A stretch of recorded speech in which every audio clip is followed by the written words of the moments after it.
The bodybuilder at its root is concerned with self-development through self-mastery. Everybody's on steroids. Everybody. Look at the guys in the Olympia stage, and you're hitting a pose, and then you're like...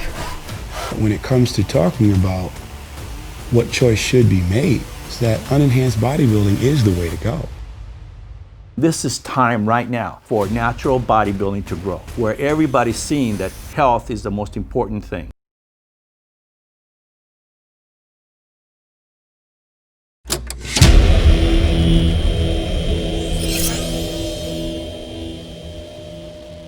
I love like, you know, like I said, we go back to the cult factor of it, right?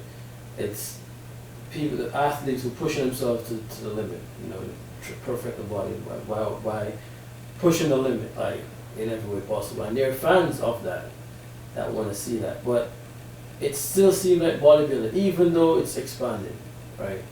It still seems like it's expanding within a bubble. And why do you think it's not getting that crossover appeal to like the average Joe on the street? Because every time you see someone, they're like, oh nah, that's a freakish, you know, like why you think that is? Like for people to look at these athletes and say, it's not understood. Like people, it's having a hard time understanding why would you put the body. I think people don't understand it because they never lived it. I can sit here and tell you, like for me, I put in effort, but I don't feel I put in a lot of effort to do what I did as Mr. Olympia and compete at that level. It was just routine, like getting up and eating 20 egg whites for breakfast and eating 6 meals a day or 7 meals a day and training twice or 4 times a day. To me, it was fun. Like my body expanded and I wasn't like uncomfortable or, oh my goodness, I can't do this anymore. You know, the dieting was a little tough. Like, hey, I have to cut out this or that. I was hungry. But there's worse things in your life that there's, I mean, I remember playing football in high school and, you know, being out there in November when it was freezing cold and the ground was like concrete and we're rolling around on the ground. And I'll tell you, that was harder than going to the gym and training for Olympias, in my opinion. I mean, it was just the consistency of doing it that everything monotonous gets old to people, right? So I think that, you know, people's perception is like, oh, that's way too much work for me, and people are afraid to work and they never lived it. So that's why there's no crossover, because they view it as like, oh, like that must take, like, they number one think steroids, and number two they think, well, man, he must work out 6 hours a day. You know how many people asked me when I was my biggest, like, you work out 8 hours a day or 6 hours? They think like that's what it takes to look like that, because they don't have the mindset of like whatever goes on. And I say, no, I train for 45 minutes a day. And they're like, what? Like, how do you look like that? It's the consistency of it. And it's the years and years of doing it that makes the body. But I can understand now, being on the other side, like people look back at even the pictures that surround us in this room and they say, how did you look like that? And sometimes I'm like, man, how did I look like that? Because once you fall out of that routine and your life is normal again, how did I ever have the mindset to go to the gym every day and never miss a day, never miss a meal? The main thing is the food. The food is what really builds the body to look like that.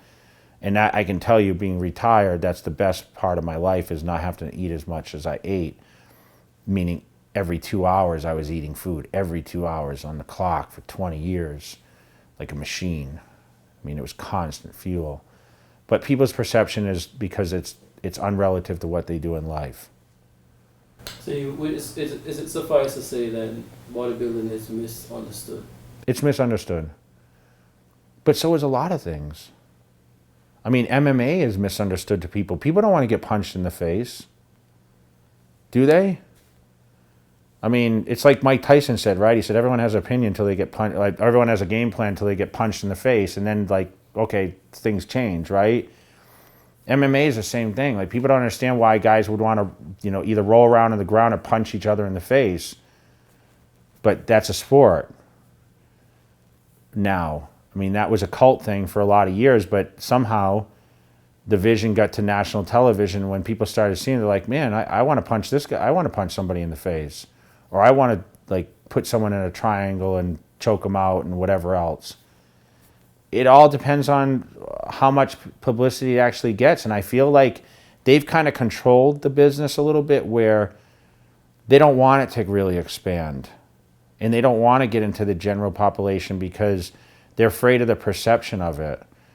And I think at some point it's going to cross over. I think, it's going to take maybe the right person. I mean, Schwarzenegger really brought it a lot more mainstream than it ever was. It never would be what it is if Schwarzenegger didn't get into movies and say, hey, I was a Mr. Olympia before I was here. I don't think at the time anyone really even knew he was what Mr. Olympia was. And obviously The Rock is really helping promote the Mr. Olympia now. That's bringing promotion to it. So I think it's a little more understood than it was 10 years ago as more people with influence get involved that are outside the business.